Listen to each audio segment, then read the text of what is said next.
Assalamualaikum warahmatullahi wabarakatuh. Minggu ini teman-teman kita udah masuk ke skill 5, skill associating.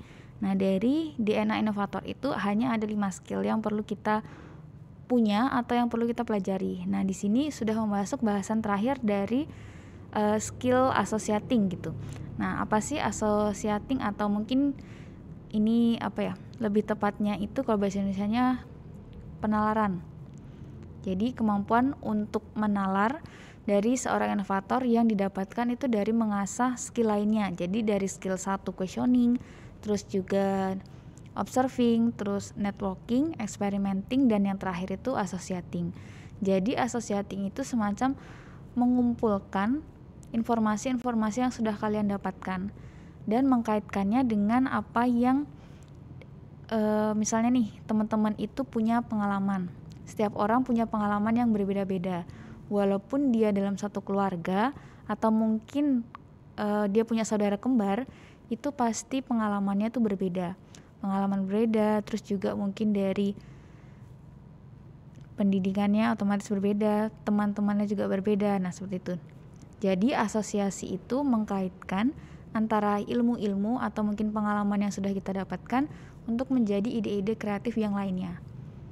Tuh. Oke. Asosiasi itu kemampuan untuk mengkaitkan sesuatu dengan mengingat kejadian atau kondisi yang pernah dialami. Jadi seperti yang saya bilang tadi, bahwa kalau setiap orang punya pengalaman yang berbeda-beda, otomatis menyebabkan dia punya pemikiran yang berbeda-beda. Nah, itu bisa dikatakan dengan asosiasi, kemampuan menalar. Contohnya, kemampuan menalar anak kecil itu akan berbeda dengan kemampuan menalar orang dewasa.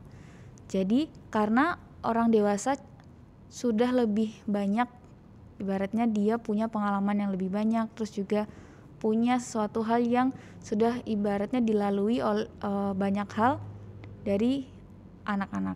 Nah, di sini ada beberapa kata yang kira-kira apa sih yang pertama kali kalian pikirkan ketika mendengar kata ini. Misalnya nih, ada kata apel. Yang pertama kali terlintas di benak kalian tuh apa? Kalau saya mungkin yang terlintas itu apel itu warnanya merah. Tapi ada juga orang yang menjawab apel itu warnanya hijau. Terus juga mungkin apel itu asam atau mungkin apel itu manis. Kenapa setiap orang itu punya jawaban yang berbeda-beda? Karena dia punya pengalaman yang berbeda. Contohnya, saya tadi bilang apel itu merah. Bisa aja saya sebelum ini itu memakan apel yang warna merah atau melihat apel warna merah. Terus juga ada orang yang dia bilang apel itu asam karena bisa jadi dia sudah mencoba beberapa apel tapi rasanya asam. Terus juga ada yang coba apel itu manis. Nah, sehingga dia menghasilkan atau bilang ke orang, apel itu manis loh. Terus orang lain bilang, enggak, saya coba apel itu asam kok. Saya coba apel itu warnanya nggak kayak gini, rasanya nggak kayak gini. Nah, itu didapatkan dari pengalaman kita yang berbeda-beda. Terus juga nih, kuliah itu gimana sih, atau apa sih yang terlintas di benak kalian ketika kuliah? Oh, mungkin banyak tugas. Oh, mungkin ada yang bilang menyenangkan, ada yang mungkin bilang membosankan. Nah, jawaban dari setiap orang itu tidak bisa kita salahkan atau tidak bisa kita samakan jawaban saya harus sama dengan jawaban kalian atau sebaliknya. Karena dari pengalaman saja sudah berbeda, terus apa yang didapatkan juga berbeda. Lalu Indomie, apa sih yang terlintas? Bisa aja nih, ada orang yang suka dengan Indomie goreng, akhirnya ngomong Indomie itu ya Indomie goreng, atau mungkin ada yang bilang enak, atau mungkin ada yang bilang harganya murah, atau ada yang mungkin menjawabnya dengan burjo karena dia selalu membeli Indomie dari warung burjo gitu. Jadi jawaban seorang orang tuh beda-beda. Matahari ini banyak ya. Ada bisa yang matahari terik gitu kan. Ada yang bisa juga bilang matahari itu dari pakaian. Nah, tergantung orang ini mengasosiasikan atau menghubungkan suatu kata dengan apa yang dialami itu berbeda-beda, seperti itu. Nah, kalau misalnya dari warna nih, apa sih yang terlintas di benak kalian ketika melihat warna-warna ini? Nah, ini nanti kita diskusikan lagi di kelas, seperti itu. Bisa kalian jawab dulu. Nah, ini kita masuk ke tips gimana sih mengembangkan kemampuan asosiasi. Yang pertama, ini membuat asosiasi yang baru. Jadi kita semacam memiliki atau menggabungkan penalaran-penalaran yang sudah kita punya. Jadi kita mengidentifikasi benda-benda itu secara acak. Terus contohnya nih, saya melihat ada beberapa barang di studio. Terus saya misalnya melihat kursi. Nah, dari kursi ini apa sih yang bisa saya pikirkan dari kursi ini? Atau mungkin ketika teman-teman Anda yang sudah bekerja terus melihat suatu masalah gitu yang dihadapi di perusahaan, ketika mendengar atau melihat suatu berita yang hampir mirip dengan masalah yang dihadapi, kalian itu punya solusi apa sih gitu. Jadi kita melihat suatu barang di sini, kita buat penalaran. Jadi contohnya nih, kalau misalnya saya punya ide bisnis, terus saya melihat benda-benda acak di sini ada banyak. Misalnya ada kain. Dari kain itu kita bisa jadikan apa sih? Nah, seperti itu. Jadi kita membuat kayak gabungan-gabungan dari penalaran-penalaran atau pengalaman yang sudah kita punya. Yang kedua, ini kita masuk dalam perusahaan yang berbeda. Nah, ini untuk skill tips yang kedua atau mengembangkan kemampuan asosiasi. Yang pertama itu contohnya nih, ada kita membuat beberapa daftar industri yang berbeda-beda. Lalu kita bikin kolaborasi antar perusahaan itu, bisa nggak sih menghasilkan ide-ide baru atau menciptakan inovasi. Contohnya, ini ada perusahaan minuman, ini Coca-Cola. Terus juga yang satu ini perusahaan manufaktur di bidang mobil. Dari dua industri ini sangat berbeda. Yang satu makanan dan minuman, yang satunya industri otomotif. Kira-kira apa sih yang bisa dihasilkan dari kedua gambar atau kedua perusahaan ini? Mungkin ada yang, kalau mobil sekarang itu kan nggak ada tempat minum ya, bisa juga nih ditaruhnya di sini ada berbagai macam mungkin tempat minum atau kayak semacam tempat dispenser untuk naruh minuman. Jadi semacam itu. Terus yang ketiga, kita menimbulkan analogi. Jadi kita contohnya nih, kalau zaman dulu kita mau baca majalah langsung hanya baca majalah atau buku-buku yang kita punya. Terus kalau misalnya nih kita nonton TV itu misalnya dia live.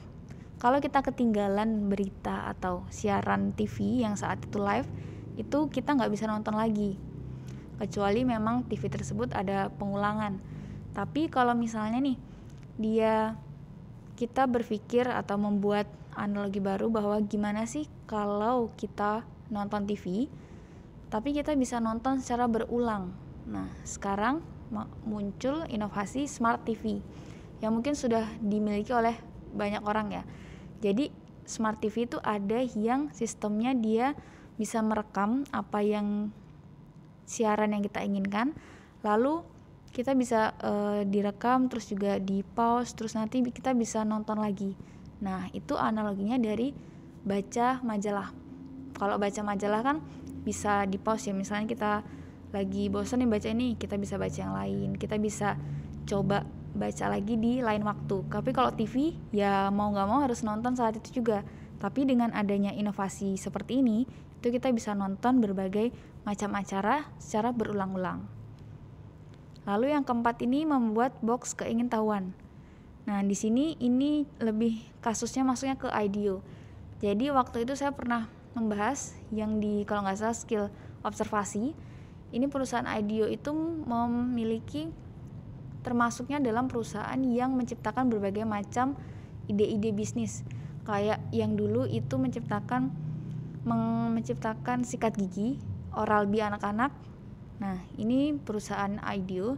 Jadi dia melakukan pengamatan ke anak-anak gimana sih menghasilkan sikat gigi anak-anak yang nyaman. Nah, perusahaan IDEO ini kan sangat erat kaitannya dengan suatu ide. Gimana caranya kalau apa jadinya kalau misalnya nih karyawan-karyawan yang ada di sana itu kehabisan ide. Jadi karyawan di sana, di perusahaan ini itu membuat namanya suatu box, namanya tech box atau teknologi box. Jadi mereka itu membuat kayak satu macam kardus gitu besar. Di kardus itu diisi berbagai macam barang, bisa dari gadget, terus juga dari mainan, terus robot, terus juga mungkin alat tulis dan lain-lain. Nah, ketika mereka kehabisan ide, itu mereka mengambil satu barang secara acak di sana, terus digunakan atau dilihat nih, misalnya nih dapat pensil. Apa sih yang bisa digabungkan antara pensil atau mungkin filosofi pensil dengan barang-barang yang lain. Jadi mereka ngambil secara acak, terus dilihat dari masalah yang sulit kita pecahkan, terus kita ambil satu barang itu, apa yang bisa menghasilkan ide baru. Seperti itu. Lalu yang kelima ini teknik scamper. Nah, scamper ini singkatan, jadi setiap tulisan yang S itu substitute, C itu combine, A itu adapt, M itu modify, minimize, terus yang P itu put the other use, E nya eliminate, dan R nya reverse. Nah, ini nanti ada satu bahasan khusus terkait dengan scamper. Itu. Oke.